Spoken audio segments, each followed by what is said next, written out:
Hello hi नमस्कार, कशा आहात सर्वजण. तर आज आहे महाशिवरात्री. इथं चालली मयंकची, अजून मयंक उठला पण नाही बघा. तर आता करायची आहे मला पूजा, त्याचबरोबर फळाईचं मस्त असं आज मेनू पण बनवणार आहे. तोही तुमच्यासोबत मी शेअर करेल, त्यामुळे ब्लॉगवर कंटिन्यू बनवून राहा. आणि मला मंदिरात पण जायचं आहे. आणि आजचा मस्त असं व्हाईट कुर्ता घातलेला आहे मी. कसा वाटतोय नक्की सांगा. तर चला. हर हर महादेव. तर आजचा दिवस खूपच खास आहे, कारण की आज आहे महाशिवरात्री. आजचा दिवस पवित्र आणि खास पण असतो बघा खूपच. तर चला, आज तुमच्यासोबत मी पूर्ण दिवसभराचं माझं रुटीन शेअर करणार आहे, त्यामुळे व्हिडिओला तुम्ही पूर्ण एंडपर्यंत नक्की राहा.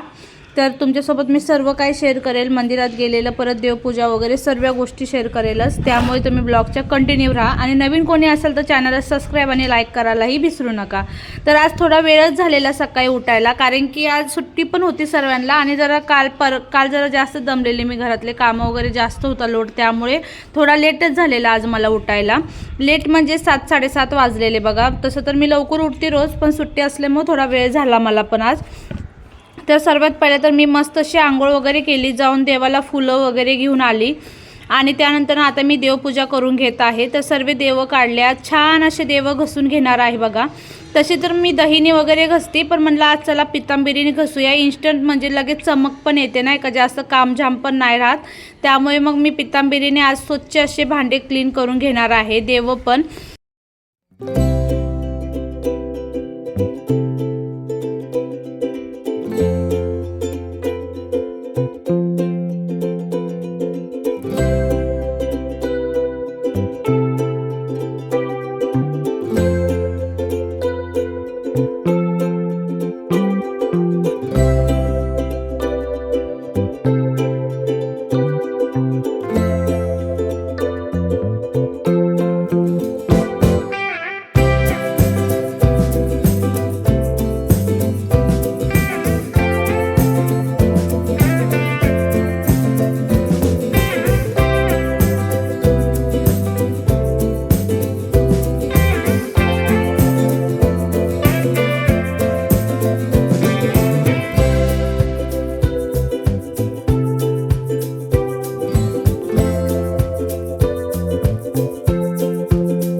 तर देव वगैरे व्यवस्थित असे आता मी क्लीन केलेलं आहे. त्याचबरोबर आता मंदिरसुद्धा मी व्यवस्थित असं क्लीन करून घेतलेलं आहे.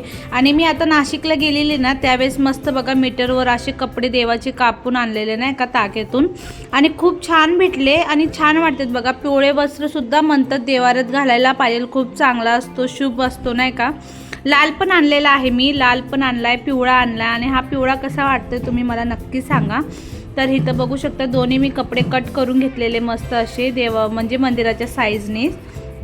आणि त्याला व्यवस्थित असं आता त्याला लावून घेत आहे मंदिरामध्ये. आणि आज मंदिर देवपूजा इतकी छान वाटत होती ना, खरंच खूप छान वाटत होती. त्यामुळे तुम्ही पूर्ण बघा, म्हणजे तुम्हालाही कळेल कशी झाली कशी नाही पूजा. तर चला.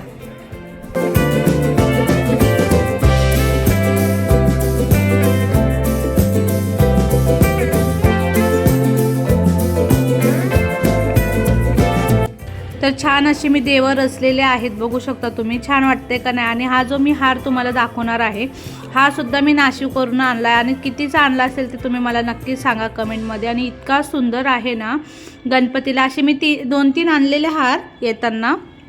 आणि मी नाशिकवरून येताना भरपूर असं सामान थोडंफार घेऊन आलेले आहे बघा देवासाठी, कारण की मला इथं पुण्याला जरा जास्त काय पटत नाही, त्यामुळे मी नाशिकवरूनच घेऊन येत असते. तर आता चला, दिवा लावून घेत आहे मी, दिवा प्रज्वलित करत आहे मंदिरातले. आणि खरं देवपूजा केली ना, पूर्ण दिवस असा आपला मस्त जात असतो बघा. प्रसन्न प्रसन्न वाटतं, घरात सुद्धा खूप पॉझिटिव्हिटी आल्यावानी वाटते बघा. आणि छान पण वाटतं आपल्याला सुद्धा. आणि ह्या गोष्टी केल्यानं खरंच मनाला सुद्धा खूप प्रसन्न वाटतं नाही का. जे पण काय आपल्या डोक्यात टेन्शन वगैरे असेल ते सुद्धा निघून जातं. तर आता मी मंदिरात माझे शिवलिंग आहे, त्याच्यावरच मी बेलपत्र वगैरे वाहिलेलं, आणि त्याच्यावर असं छोटंसं कळस आहे. त्याच्यावरच पाणी टाकलेले. अशी सिंपलशी पूजा केलेली मी आज, जास्त काही ही केलेली नव्हती. आणि इथं बघू शकता फुलं वगैरे आणलेले, ते फुलंसुद्धा आता व्यवस्थित अशी मी ठेवून घेत आहे मंदिरात.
तर बाहेर सुद्धा छोटीशी अशी रांगोळी काढलेली बघू शकता मी, जास्त काही मोठी काढली नाही आज.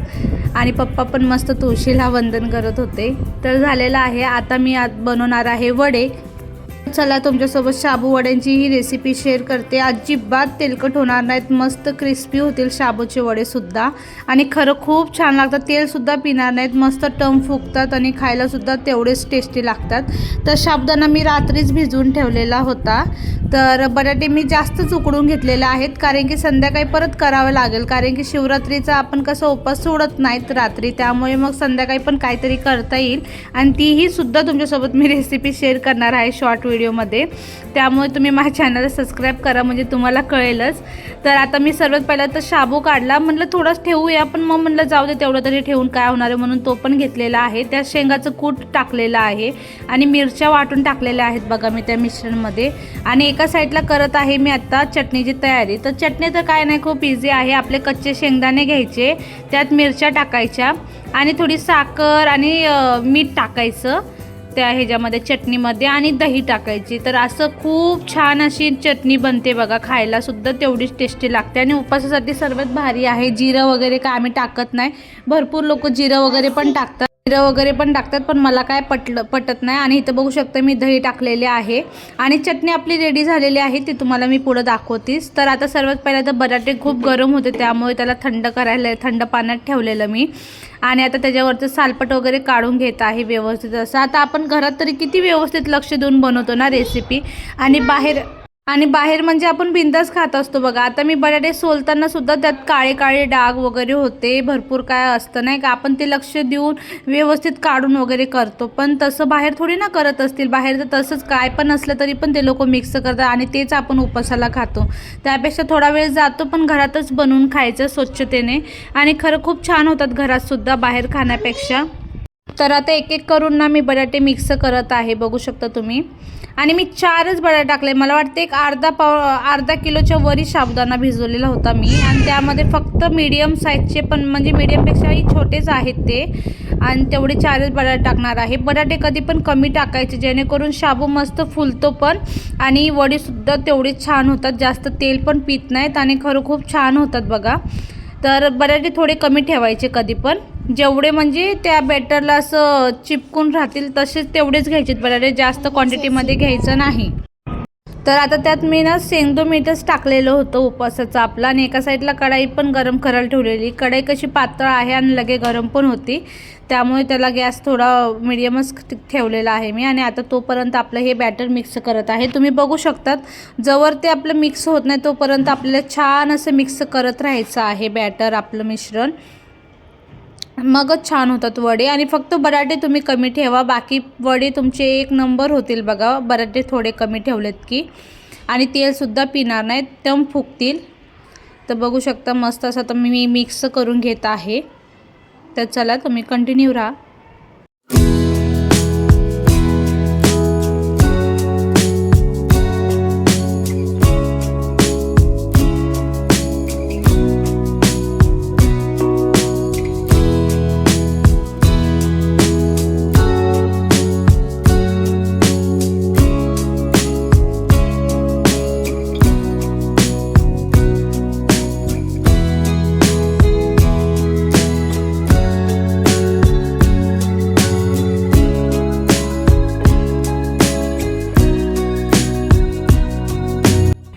तर आता मी वडे बनवून घेत आहे. बघू शकता तुम्ही तेल हे आपलं थोडंसं मीडियम आणि हाय असं पाहिजे बघा, जास्त पण गरम नाही पाहिजे, नाहीतर ते वरच्यावरी लाल होतील आणि आतमध्ये शिजत नसतात. त्यामुळे थोडं मीडियमवरच आपल्याला तळायचे आहेत वडे.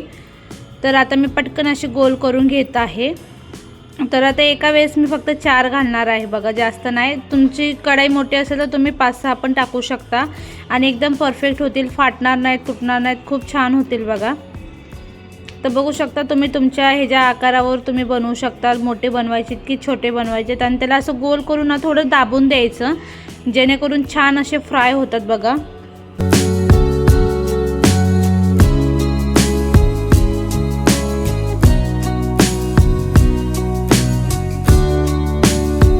तर आता एका साईडला वडे तळत आहेत, तोपर्यंत म्हटलं किचनवरचं आवरून घेऊ. आणि थोडंफार पण बनवायला गेलं ना खूपच पसारा होतो आणि त्याच्याकडे आपण दुर्लक्ष केलं ना ते नंतर ना आपल्याला डबल ट्रिपल कामं होतात. त्यामुळे लगेच केले ना काय वाटत नाही. तर आता मी ते पातेलं वगैरे घेतलेलं ते सुद्धा व्यवस्थित असं आता क्लीन करून ठेवत आहे. किचनवर आपले बटाट्याचे साल्टे वगैरे पडलेले ते सुद्धा डस्टबिनमध्ये टाकून देणार आहे. आणि दूध पिशवीसुद्धा काय झालेली बर्फ बनवून झालेली, त्यामुळे त्याला बेसिनमध्ये तशीच टाकून दिलेली मी. तर एका साईडला तर दूध पण मला गरम करायला ठेवायचं आहे.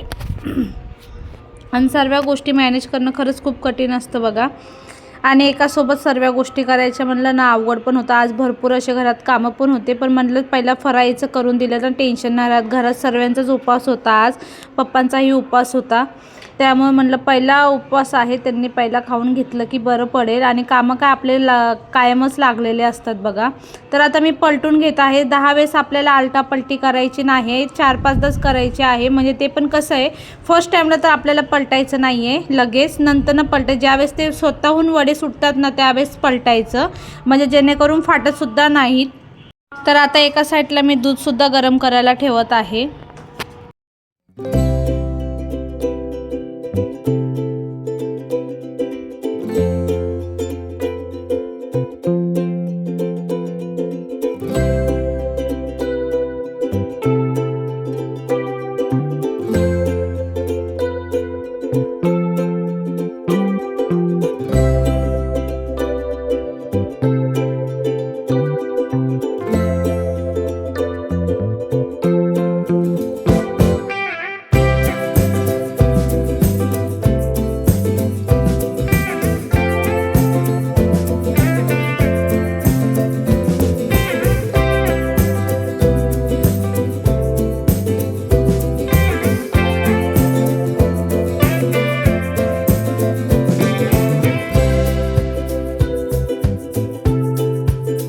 तर आता सर्वात पहिलं तर तुम्ही देवाला नैवेद्य दाखवून दिलेला आहे आपलं सकाळचं वडे आणि मस्तपैकी चटणी, आणि लगेच पप्पांनासुद्धा वाढून देणार आहे. बघू शकता आपले वडे मस्त असे फुगलेले पण आहेत आणि खरं खूप छान झालेले होते, खायलासुद्धा तेवढे टेस्टी झालेले बघा. तुम्हीसुद्धा एकदा नक्की ट्राय करा. तर एका साईडला दूधसुद्धा माझं गरम झालेलंच होतं आणि आता एका साईडला आता वडे पण झालेले आहेत आपले रेडी. आणि थोडं मीडियम गॅसवर तळायचे, जेणेकरून कसं आतमध्ये पण छान असे फुगतात पण आणि शिजतात पण. नाहीतर काय होतं, वरून शिजतात आतून कच्चे राहतात. त्यामुळे तर तुम्ही बघू शकता माझा गॅस कसं स्लोवरच, मीडियम स्लो आहे बघा, जास्त पण स्लो नाही आहे आणि जास्त फास्ट पण नाही आहे तसा. तर आता चला वडे वगैरे झाले, मस्त वडे खाल्ले आम्ही. त्यानंतर मग चाय तरी हवाच ना, मग चाय केला मस्त असा. आणि आता मी चाय पिणार आहे मस्त असं. आणि त्यानंतर चाय वगैरे पिऊन झाल्यावर मस्त कामं केले भरपूर असं. आणि ह्यांना पण नव्हती सुट्टी, त्यामुळे मग आम्ही संध्याकाळीच गेलेलो बघा मंदिरात. आणि नंतर भरपूर अशी गर्दी वाढलेली. पप्पांनी घेतलेलं पूजेचं ताट, मी तर आमच्या घरीच आहे बेलपानचं, त्यामुळे मग मी घरनंच घेतलेले बेलपत्र वगैरे. तर बघू शकता आता भरपूर अशी गर्दी झालेली आणि नेमकं आम्ही आरतीच्या टायमालाच पोचलेलो, पण तोपर्यंत आमचं दर्शन झालेलं. बघू शकता तुम्ही किती गर्दी आहे. नाईट टायमाला मंदिरात जरासुद्धा गर्दी नसते बघा. आणि शिवरात्री म्हणली की इतकी गर्दी काय सांगायला नको. आणि महाप्रसादाचा पण भरपूर असा होता. तर मस्त शाबू वगैरे घेतलेला. तर आजचा तुम्हाला व्हिडिओ कसा वाटला नक्की सांगा.